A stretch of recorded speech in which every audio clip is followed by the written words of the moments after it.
Microtrending.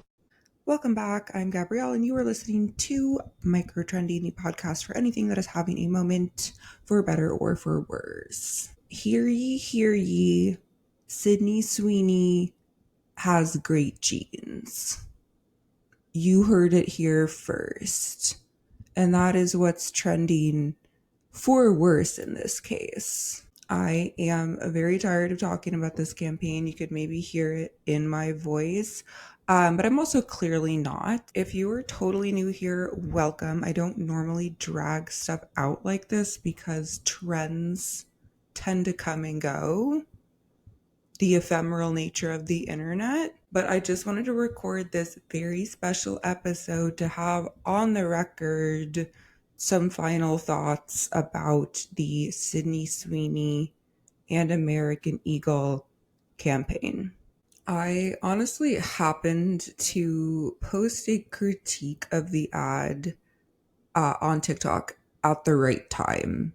Like, I guess when people were starting to talk about it, I had first seen chatter about it on Twitter, which is a hellscape, but you find some important gems in there sometimes. But it was at the right time enough for it to have now reached like over 3 million on TikTok and 500,000 on Reels. And it was funny to me that that was the thing that popped off, like that got that many views. But that's just me thinking about my own channel. I do think this is actually an important conversation to have, and I'm glad that people are taking the Operation B.E.I.G.E stuff seriously, even though, let it be known, it was absolutely a joke when I first posted it. But there's always a little bit of truth in every just kidding, and I'm aware of that in when I'm writing. And so that last E in boring and engineered to identify with gentrification and eugenics, who knew that we would be seeing that so soon? We're kind of on an expedited timeline with some of this stuff. But this campaign with Sydney Sweeney, super divisive in some of the dumbest ways. And proof of that is there were many different kinds, many different flavors of comments, especially on that original video. And I have a personal policy of like not spending too much energy on replying to trolls, because sometimes they are just trolls and sometimes it's not safe. And then other times, more times, it's just a waste of energy and a waste of time. And there's really just no use fighting with stupid. So I am on here today to fight with stupid a little bit, if you're okay with that. And by that, I mean I have some longer-winded responses to some of the categories of comments that were defending American Eagle and Sydney Sweeney. Before we officially get started, though, thank you for listening. Thank you for being here. Please feel free to like, comment, share to your Instagram or whatever story. It really helps and I really appreciate it. We are a small community here, but we are united in the war against beige and whatever this campaign was. And liking, sharing, commenting is free. Okay, unlike a pair of ill-fitting jeans that also comes with a dignity tax. Something to think about. Microtrending. One of the funniest comments that I saw on that first video was from a real winner named Tiffany, who told me, quote, "Being woke has to be exhausting. It's so intellectually lazy." Which is it, Tiffany? Is it exhausting or is it lazy? For me, I have all day or most of the day, because I do think there are some places where we kind of overcorrect on social media. But I do want to share with you, if it matters at all, my woke credentials, because although it is a lifelong education, okay, there are some things in my life that have been both like nature and nurture that have just brought me to where I am today. When my mom and her family came to the States They were the only Hispanic family in their neighborhood. They had some connection to another South American family, I think they were Colombian, who were sponsored by the same guy who worked in the hotel industry, I think. So there was not like that immediate community there. And there was also the pressure of being Americanized or becoming that way.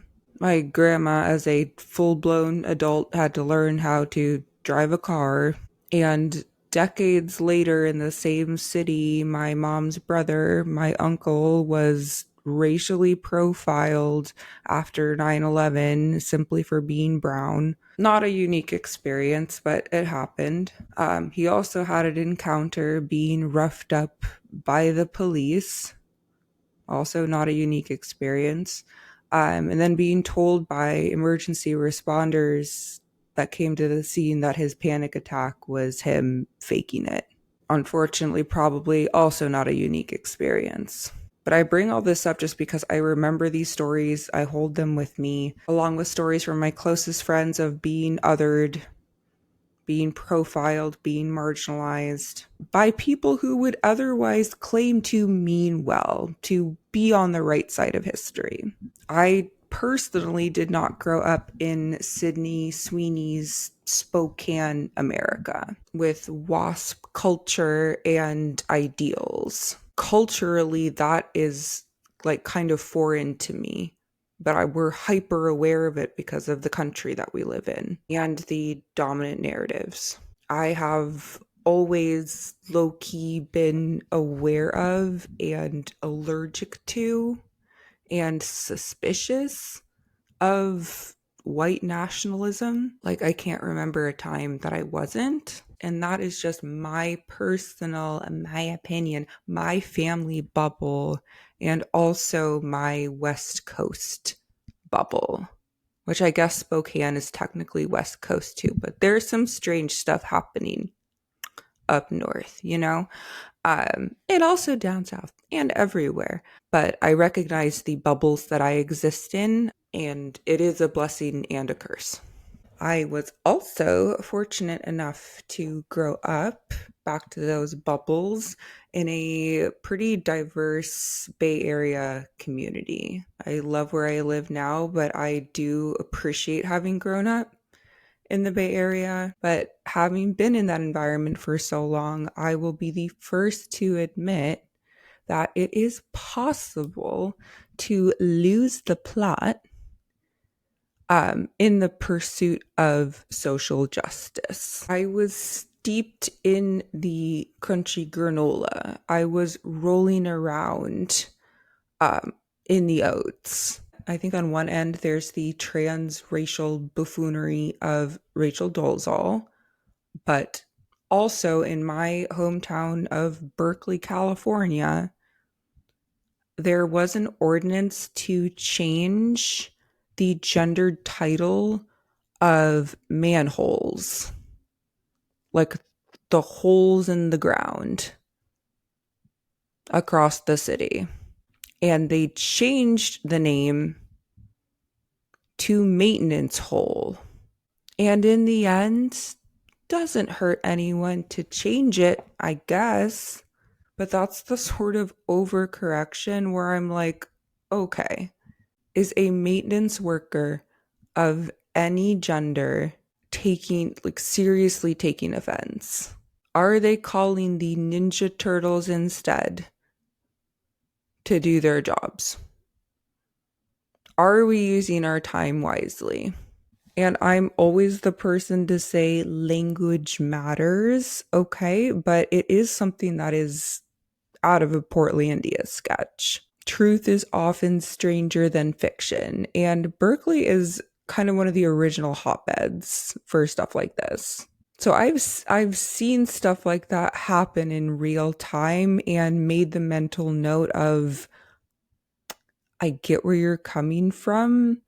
I think there are bigger fish to fry. I also feel the need to clarify up front that while I align myself more with leftists than Democrats politically, I also firmly believe in protecting both free speech and the art form of comedy, which I love and respect, comedic entertainment in general. And these things are opposed sometimes. What I mean is that, like, the wokest take, the most sensitive, politically correct way to say something, is often not the funniest. And you can continue punching up as much as you can rather than punching down. But the reality, the name of the game is that you are going to offend somebody at some point.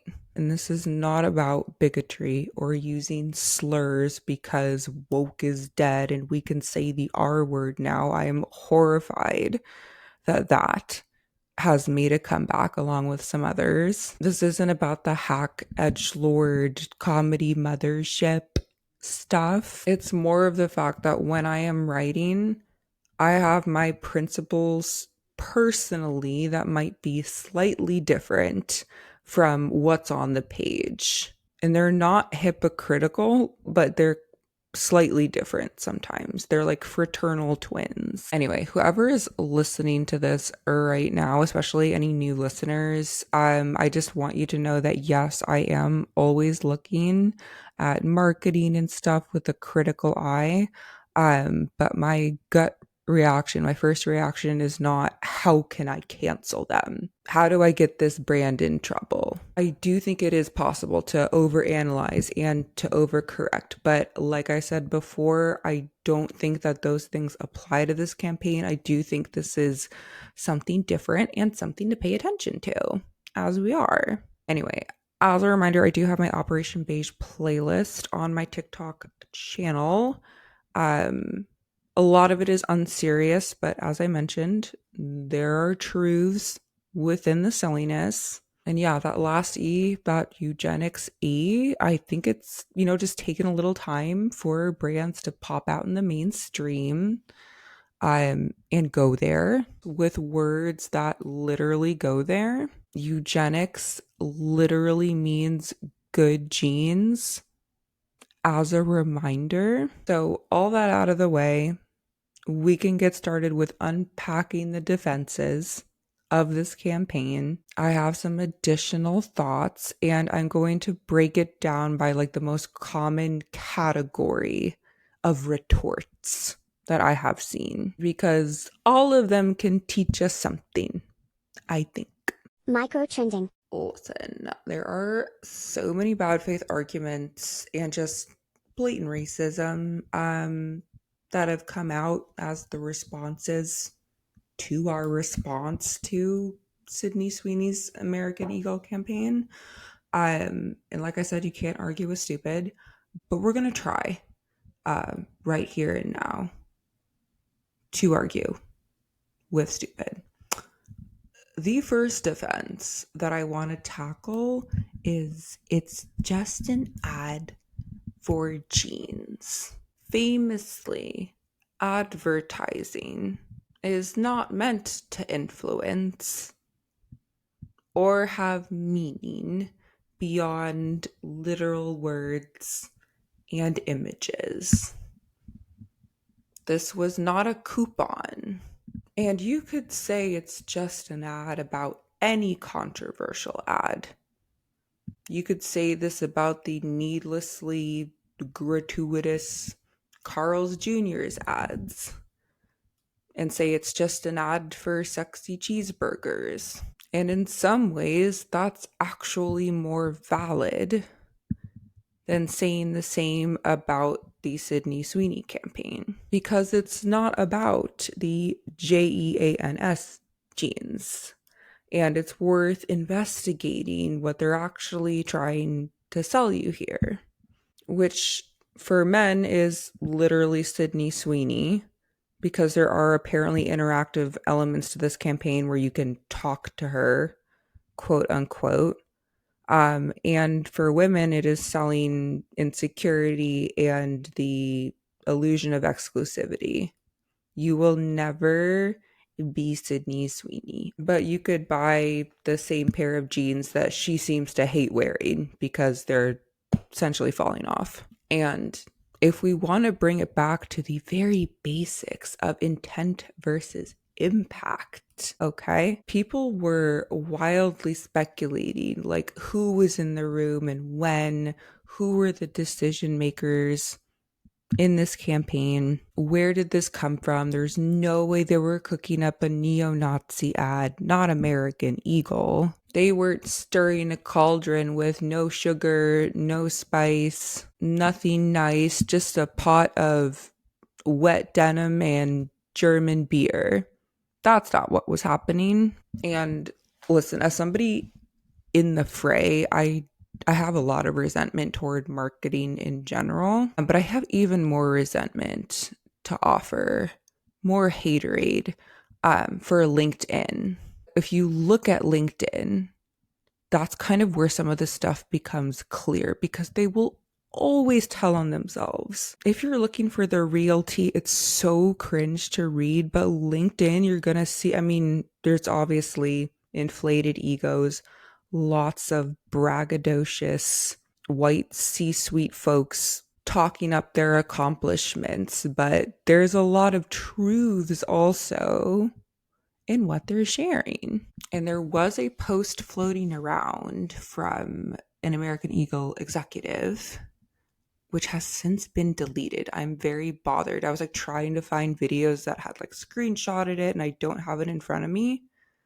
But it was very telling of Sydney Sweeney's involvement because there are plenty of people who have defended her. Like she was just reading the script. She had no idea what was going on and she couldn't do anything about it. She just had to read the script. Poor Sydney. But according to my memory and some bits that I was able to find, it did say something along the lines of the fact that they were excited to work with her and that they asked her flat out, how bold do you want to go with this campaign? And then Sydney, she either smirked or sent a smirking emoji. There was a reference to a smirk reaction because that matters. And she said, let's push it. I'm game. So if we want to get into the debate of consent and involvement, that LinkedIn post was kind of the smoking gun there, just since disappeared. They knew they wanted to work with her and they needed her sign off to go there. And the going there is what we ultimately saw in the campaign. It was a team effort. And if this were an ad for jeans, for women's jeans, if that's what was important, I just don't think that the inception of this campaign would be, okay, we want to work with a celebrity. Let's grab someone that boyfriends across America are in love with and that girlfriends across America, young women across America, either liked or hated from an HBO show that is now vintage, essentially. Someone who just sold her bathwater as soap. That should do it.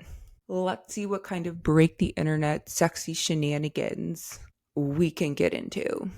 This is just like, imagine Auntie Anne's or Wetzel's Pretzels coming out with a campaign starring the guy from 365 Days or whatever that was, Michele Maroni. I don't know if I'm saying his name correctly, but just think of like a man-whore pretzel campaign. Just keep that in your mind, okay? I can't do the accent, but imagine something like genes are passed down from parents to offspring, often determining traits such as hair color, personality, and even eye color. My genes are brown, and I have a pretzel dog in my pants. Would I click replay? Probably, because it's catered to me. And I love a Wetzel's pretzel, but it would still be a needlessly erotic turn for a frumpy mall brand And I know I've probably talked in the past about like, where's the sensuality these days? Where's the romanticism? Where's the eroticism? We've become kind of like a sad, sexless society, but the answer is not plugging it in random places at a Westfield mall. If I can speak directly to American Eagle for a moment, you were never Abercrombie, okay? That's not your brand. You were never Victoria's Secret. You were the denim destination for teens with braces and peanut allergies. And that's okay. It's just a weird pivot. And back to LinkedIn for a second, I do want to point out that there are other LinkedIn professionals, quote unquote, in favor of the ad who can see it as more than just an ad. I know a lot of people are saying, like, stop taking it so seriously, but there are other people who are taking it seriously for the wrong reasons. So let's wake that up. I saw one LinkedIn genius post. I don't know if they work in marketing or not, but they posted praising the campaign that this is the end of woke advertising and the return of humor. Please tell me, where is the humor? Where's the money, Lebowski? Is it the fact that it's a Canadian tuxedo, but it's American Eagle? Is it the fact that many people have pointed out, and no offense, that she is a boob girl working a butt girl job? That is pretty hilarious, I guess. But as we know now in 2025, the Kardashians famously Control-Alt-deleted some of their BBLs when they were done cosplaying Black culture. And that was within the past couple of years, like pretty recent. And that combined with the rise of GLP-1s, with the return of indie sleaze and heroin chic, which is a totally different era, influencers glorifying eating disorders and claiming that they're not. Doesn't seem like it's as top-down pervasive as it was in the 2000s, but it's still happening. And with that is, of course, Operation Beige and the return to whiteness as the unattainable standard. You need blue eyes, big boobs, invisible waist, and void ass. Nothing there. Inconsequential derriere. Then you have the many people claiming this isn't Nazi propaganda. This isn't promoting eugenics. Even American Eagle in their crisis PR non-apology were like, it has always been about the genes. Her genes, her story. The story, and I use that term maliciously, is about her having blue eyes and how genetics works. This story could have been written with a crayon on a kid's menu waiting for Chili's chicken crispers. People in advertising, you have to understand, use the term storytelling like people in tech use the term optimizing or streamlining, probably some others. You wish you could tell a story, but you're not anymore because you are relying on celebrity for instant clout, sometimes blindly. And if you were dead set on both leveraging celebrity and the jeans pun, you could have selected someone who does not have the features famously associated with a certain type of propaganda. You could have selected multiple celebrities with all manners of diversity to bring that tagline to life. But we're not done. Most of us, at least, we're aware of the chicken and egg of the situation. It was Sydney first and then the campaign. So I know a lot of people are saying like, well, if they just used a group of people or they just used someone who didn't look like Sydney, yes, it would have made the campaign better. It wouldn't have been super creative, but it would not have been this horrific dog whistle that's out there right now. But that's not what they were thinking. And so then you do have to question the intent behind all this. We love a chicken or egg realization moment. Also, since it's related and since they decided to join the party, we should also consider the new Dunkin' ad, which features a tan but light-eyed, light-haired actor, Gavin Castellano. I'm not sure how to pronounce his last name, but he was in The Summer I Turned Pretty and some other stuff I haven't seen. But he starts out the Dunkin' ad talking about how he didn't ask to be the king of summer because he was born that way. This is Nepo superiority, aka genetics. And then guess what? The next part of the script, the one that everyone is quoting, he says, this tan, genetics. And I just got my color analysis back. Guess what? Golden summer.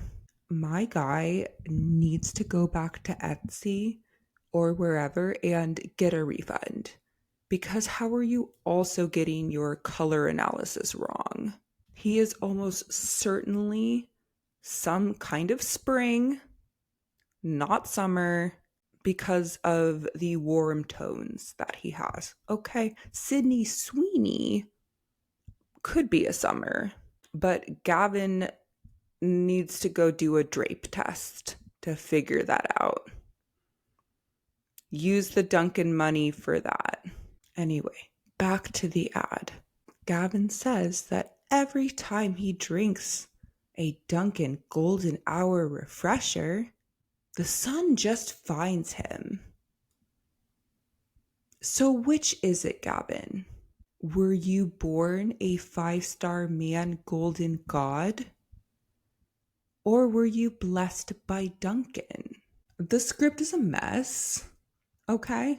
And I don't want to say forget about the word genetics in there because that is the obvious, biggest red flag here. But, just the narrative of it, garbage. But maybe there is a lesson here, if we're being generous, that everything you thought was God-given was actually granted by Dunkin' Donuts. Your joie de vivre, the glow that you have every day, that's Dunkin'. Something to think about. I know some of you are real Dunkin' heads, and that's fine, but let's respect the institution that made you. I just think that when people say that these ads aren't propaganda or that they're not promoting eugenics are just literally one of my favorite memes, that DW meme of her saying that sign can't stop me because I can't read. It seems like willful ignorance and then some true blue ignorance sprinkled in. As a reminder, some propaganda is obvious and some is less so. It's kind of how propaganda works. Some lives in that beige world of not being black or white enough to convince the dumbest person you know that something's going on. But again, it doesn't have to be obvious or even made with purely evil intent to be propaganda.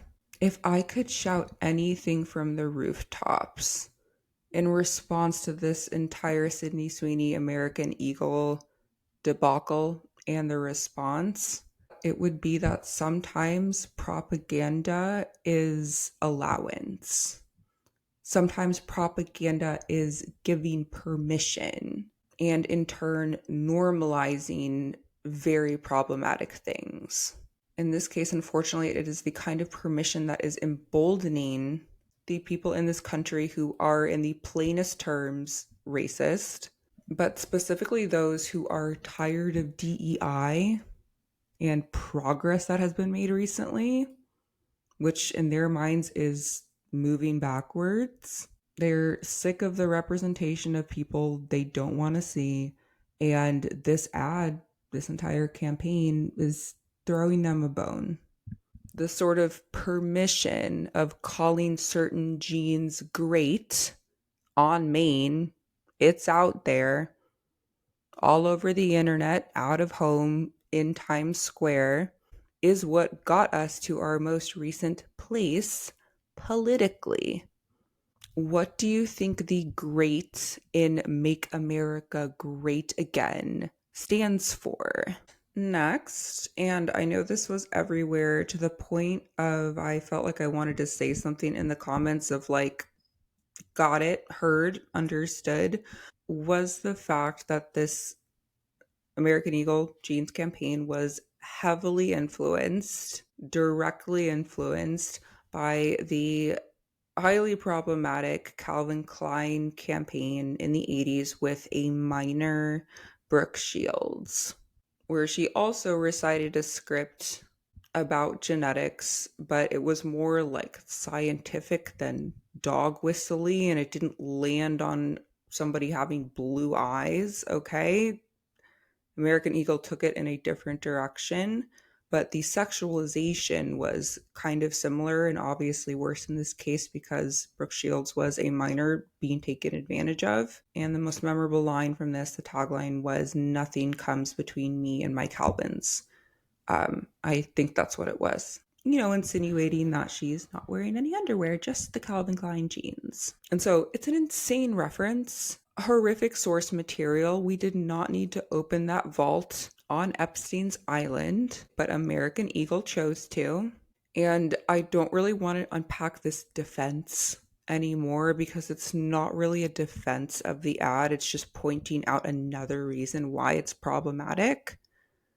And I agree. And I think we're all on the same team here. We all agree. What the hell? What the helly were they thinking? But it was coming up in some bad faith ways of people using this kind of as an excuse almost, or to take our attention elsewhere. Like, this ad isn't racist. It's not a dog whistle. It's simply an homage to this horrible campaign from the 80s. What if it's all of those things? What if there are many layers of this edgelord parfait we need to dig into? I just really feel like the Sydney Sweeney campaign has like uniquely bad qualities that we need to focus on that are reflective of our political climate. And so we can acknowledge the Brooke Shields of it all while focusing on the actual problems at hand. Then we have the predictable but still terribly misguided category of responses that were the "you're just jealous" and "only ugly people could hate on a hot and successful woman like Sydney Sweeney." And I really wish I could just respond with the laughing, crying emoji, copy pasted a million times. But yeah, this is just a tough one to answer seriously. I don't really want to give it the time of day, but I do want to say I have never looked at Sydney Sweeney and thought, God, if only I looked like her. If only that were me. If only I had those genes. And this isn't about hating on blue eyes or blonde hair. Obviously, Sydney Sweeney and I are both fake blondes. I'm not attached to this hair color. I will definitely go back to my natural hair color at some point. But all of that is immaterial when the message being forced back at us is you should be jealous. I understand that you're jealous. You should be jealous of somebody with these superior traits. That's where it becomes problematic. And I, as a woman and as a human being, have plenty of insecurities, but I have never once wanted to be someone else, which I know is kind of like a separate conversation from that, but it is a really interesting one to think about. Like, I don't wish I were Sydney Sweeney. That is not a desirable life to me. I believe in self-improvement, but you also kind of have to work with what you've got. And that's what Sydney taught us about genes in her biology lesson. And I know that people like to throw around the term internalized misogyny like pretty freely without thinking critically about another woman's misgivings. And they say stuff like, how could you hate on a successful businesswoman just out here making money however she can within the patriarchy? And that is, to me, girl boss brain rot. I don't know what else to call it. It's the same as Taylor Swift framing her success in that one interview as being important for women and being an inspiration to girls because they too could perhaps become billionaires with private jets. Like, that's girl power. And I don't dislike Sydney Sweeney because she's successful. I don't actually know if I disliked her at all until this campaign. I thought the bathwater Dr. Squatch stuff was silly but predictable. I kind of just paid her no mind. But I do think it's valid to put your principles ahead of the social politics of being a girl's girl. Because some of you bitches are very dumb. Or whatever that tweet was. Those are not my words. But Tiffany, if you're out there, you might be one of them. And I say that with love. And then there are the last defenders I'll just touch on briefly because there's a whole other podcast worth of stuff to unpack here that would get pretty depressing. And I don't think you need me to do that. I think you can kind of maybe just do your own research. No offense, on Twitter and some other places. But those are the comments coming from actual white supremacists or those who call themselves defenders of Christian and European values. There's all sorts of like faux intellectualism and stuff that's like masquerading as like scientific fact. And certain people who own certain apps and companies like to retweet these things. And it's very disturbing and very telling. But these people came out in droves to support Sydney. And given this response, some would argue that this campaign was perhaps a plant to elicit a response from someone like me, someone like you, everyone talking about this, to create further division, to stoke the fire, to paint the left as hateful, anti-white, and mentally unwell. Which is hilarious to think about. Anything's possible. Okay. Matt Rife owns Annabelle the Haunted Doll now. But as I said before, it's most likely that American Eagle wanted to leverage Sydney Sweeney's celebrity to create a buzzy and cheeky campaign. And we're willing to let the eugenics stuff play. Like, let's just let the internet figure that out. It's going to be good for engagement either way. But just like the right embraced Kyle Rittenhouse as like a folk hero, they are more than happy to rally around Sydney Sweeney, who has not anyone, right? But it's funny because even though these were the same people like a week ago who were calling her mid, now they have to defend this defenseless fertile maiden of their all-white utopia. Like, that is such an important cause to them that they're willing to like forget the fact that they were trashing her looks. And they needed to remind us that like, yeah, we might not think she's like the hottest white girl, but she is one of the most visible ones. And we need to protect her at all costs.